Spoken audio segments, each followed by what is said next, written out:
Hello, everyone. So, this week in art, we are going to talk about abstract art. So, what is abstract art?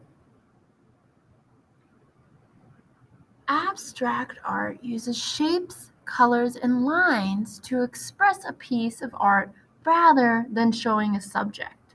So, here's an example. On the left, we have the Mona Lisa, and on the right, we have a piece by Jackson Pollock, who is a famous abstract artist. On the left piece, we can clearly tell what's in the picture. It's a person, right? But in the right piece, it doesn't really have a subject. There's no picture of a specific person. It's a lot of lines and different splatters of paint, and we can't tell what it is because it isn't of anything specific. So, the famous artist that did that other piece that wasn't the Mona Lisa is Jackson Pollock. And this is a picture of him right here. This is how he paints. He sticks his paintbrush into the paint bucket and he throws it onto the canvas, which is usually on the floor. He calls this action painting. And while he did his artwork, he listened to a lot of jazz music. And he just threw the paint right on the canvas. You can tell it kind of looks like something that if you spilled a bucket of paint or a couple buckets of paint, this is probably what you'd get. So let's get started with our artwork for today. These are the materials you're going to need. Paint, paper, newspaper, and a paintbrush. And for the paint, preferably use some acrylic paint or tempera. So I got my paints ready and I got my water with my paintbrush. And when you do this, the reason why I asked for newspaper is to please put the newspaper underneath your paper. We don't want to make a huge mess.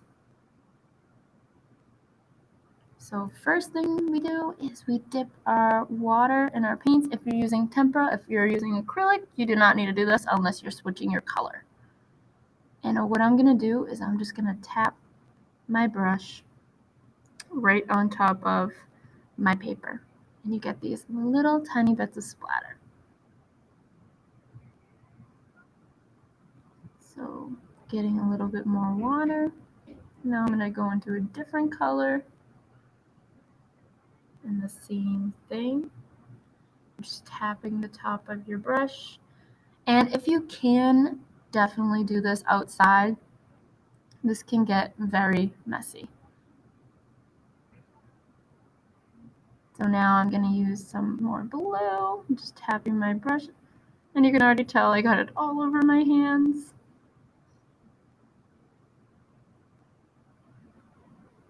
Rinse your brush.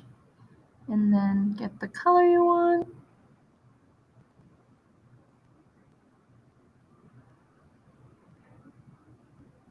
And we're just tapping our paintbrush.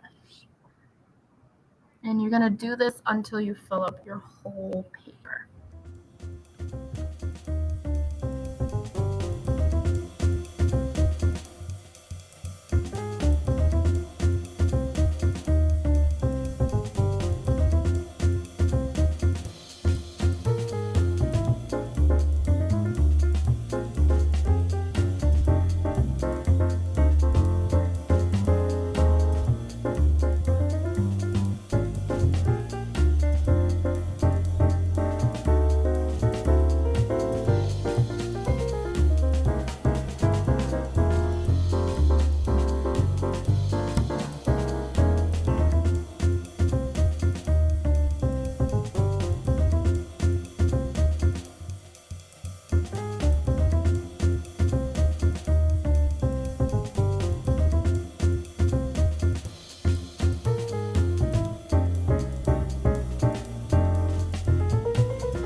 And there you have it, my friends. You have a finished piece of artwork that looks just like Jackson Pollock's.